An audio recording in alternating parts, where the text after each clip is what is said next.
በፖለቲካው ዓለም ቋሚ ጠላትም ሆነ ቋሚ ወዳጅ የለም ይባላል። ባለፉት ዓመታት ከኢትዮጵያ ጋር የከረረ ፍቅር ውስጥ እንደነበረች የሚነገርላት ኤርትራ አሁን ደግሞ ፊቷን አዝራ ከግብጽ ጋር መወገኗ ተሰምቷል።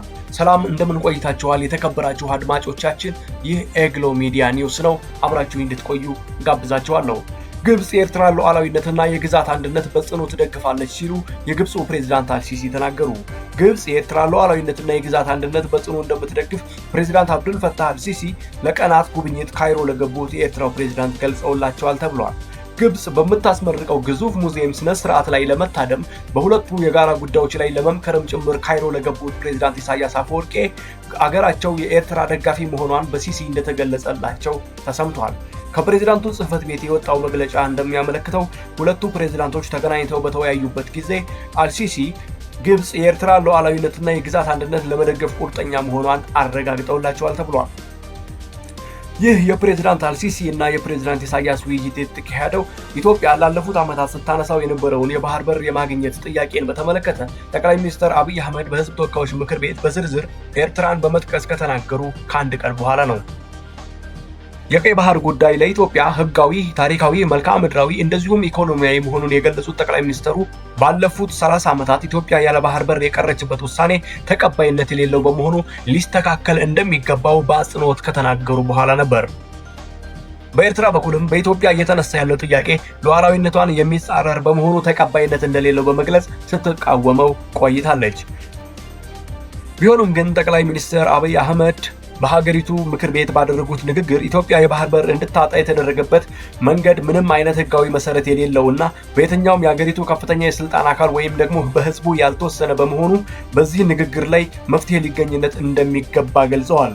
ኢትዮጵያ ከኤርትራ ጋር በሰላም አብሮ ለማደግ ፍላጎት እንዳላት የተናገሩት ጠቅላይ ሚኒስትሩ ሀገራቸው የጦርነት ፍላጎት እንደሌላት፣ ነገር ግን ወደ ጦርነት ከተገባ አስተማማኝ አቅም ስላለን ውጤቱ ግልጽ ነው፣ ማንም አያስቆመንም ሲሉ አስጠንቅቀዋል።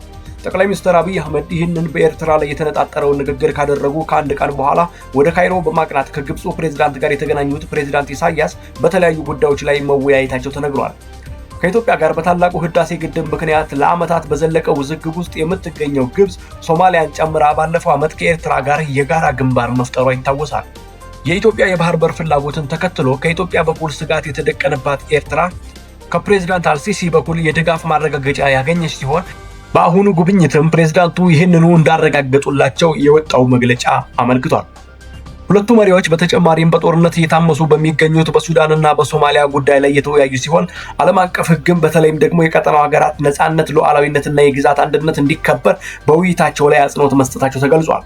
መሪዎቹ ካይሮ ላይ የተገናኙት 2 ዓመት ባለፈው የእርስ በርስ ጦርነት ውስጥ በምትገኘው ሱዳን ዋነኛ ተፋላሚ የሆነውና በኤርትራና በግብጽ የሚደገፈው የሱዳን ጦር በዳርፉር ከባድ ሽንፈት ከገጠመው በኋላ ነው። ግብጽ፣ ኤርትራና ሶማሊያ ባለፈው ዓመት ጥቅምት የጋራ ግንባር የመሰረቱት ኢትዮጵያ ከሶማሌላንድ ጋር የመግባቢያ ስምምነት ከተፈራረመች በኋላ ነበር። በ1990 ደም አፋሳሽ የድንበር ጦርነት አድርገው ለ20 ዓመታት በላይ በፍጥጫ ውስጥ የቆዩት ኢትዮጵያና ኤርትራ ጠቅላይ ሚኒስትር አብይ አህመድ ወደ ስልጣን መምጣታቸውን ተከትሎ ግንኙነታቸው አሻሽለው ነበር። በኢትዮጵያ በተካሄደው በሰሜኑ ጦርነት አማካኝነት ጭምር በጋራ እስከ መደጋገፍ ደርሰው ነበር ይላል ቢቢሲ። አሁን ላይ ያሉበት ሁኔታ ግን በጣም አሳሳቢ ሆኗል። የትግራይ ጦርነትን ያስቆመው የፕሪቶሪያ ስምምነት ከተፈረመ በኋላ ግንኙነታቸው እየሻከረ የመጣው ኢትዮጵያና ኤርትራ የኢትዮጵያ መንግስት የባህር በር ፍላጎትን ተከትሎ ደግሞ የበለጠ ወደ ተካረረ ሁኔታ ውስጥ ገብተው ጦርነት እንዳይቀሰቀስ ዓለም አቀፍ ማህበረሰቡን በስጋት እየናጠ ይገኛል። ስላዳመጣችሁን እናመሰግናለን። ኤግሎ ሚዲያን ሰብስክራይብ ያድርጉ። ተጨማሪና ትኩስ ወቅታዊ አዳዲስ ዜናዎችን በየዕለቱ የምናደርሳችሁ ይሆናል። ሐሳብና አስተያየቶቻችሁን በኮሜንት ያስቀምጡልን። መልካም ጊዜ